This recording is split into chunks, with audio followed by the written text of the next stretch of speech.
And a Toastmaster, fellow Toastmasters, and guest. Lessons in longevity. I want you to know that I thought long and hard of what I was going to talk about today. I said, one thing I really wanted to talk about. See, I'm the senior citizen of this group. Now that's the story. Thanks to Tom and Denise back there, when I said, what should I talk about? And Tom and Denise said, how about lessons in longevity? What are lessons in longevity? In other words, you survived. You're a survivor. You lived way beyond what everyone else is supposed to be passed away. But my case is accurate.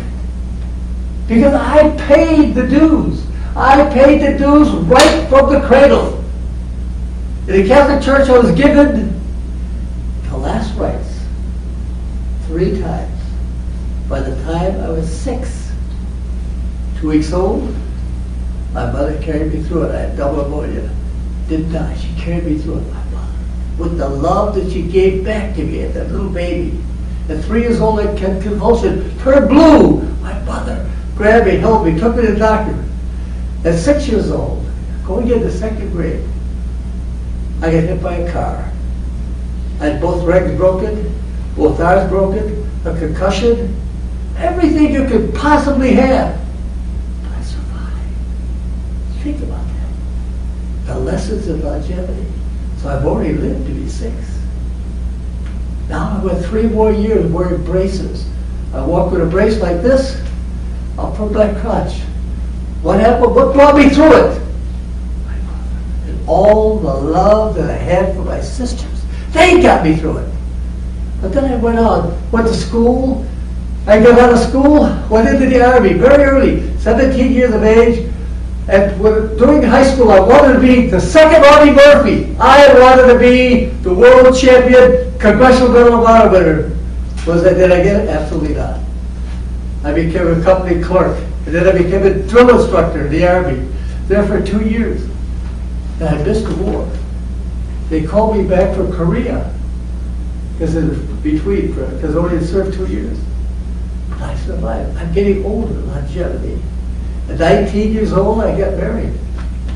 Nobody gets married at 19, except when you're my age. You get married at 19. And at 20, I had my first child. Did I have a boy? Did I have someone that was going to really be the best player in the country? I had a girl. That's okay. I'll try again. 2nd baby. Did I have another boy? No. A girl. By this time, I figured, what's going on? Why am I getting older and I'm having no son? The 3rd child was a girl. And I realized at that time my wife had to quit having children. You know these Irish guys are prolific, whatever you want to call it, but hungry, I guess, is a good word. But the longevity kept growing older and older and older. I went to work. I wanted to be the best at whatever I did. I wanted to be the fastest typist. I wanted to be the best rate clerk. I want to do everything that would make me elevate. But back then, in the 50s and 60s, there was no such thing as thinking out of the box.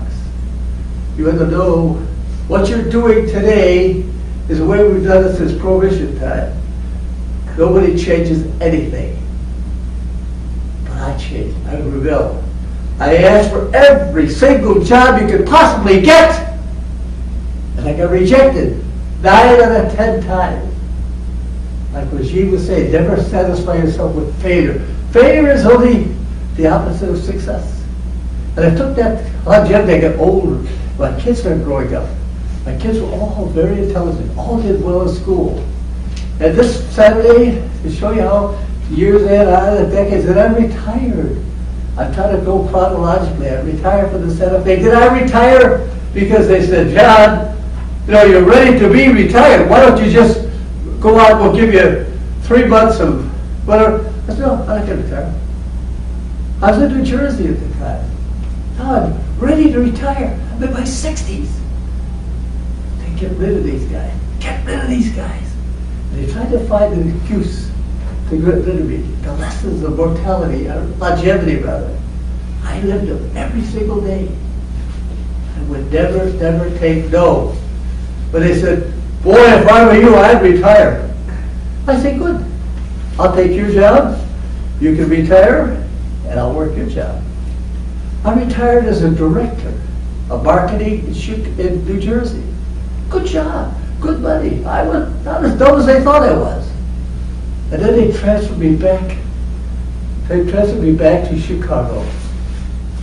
And after a long 2 more years, and I got a great retirement plan, I retired. So longevity, now I'm retired.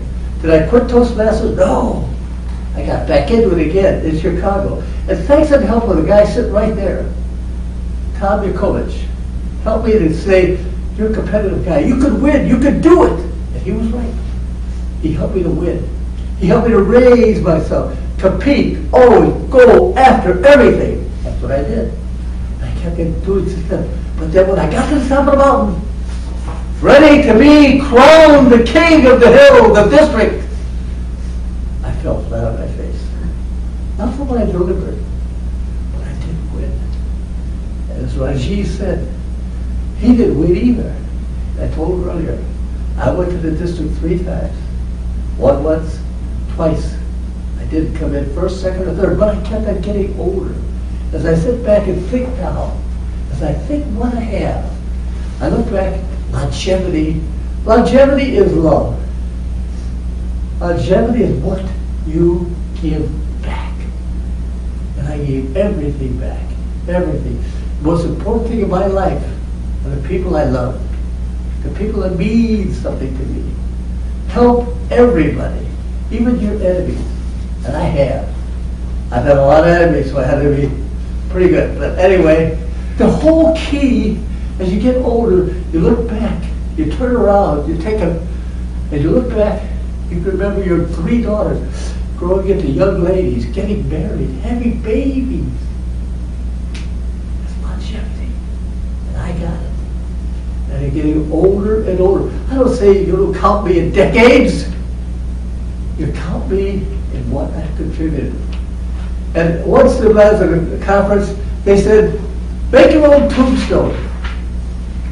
I was with all salesmen. Half the guys were petrified. I can't write that. Not me. It said, here lies, and you fill in the rest. And I said, here lies John C. Lee. He did the best he could in the time he had. That was mine. And being braggadocious a bit, that's the one that won.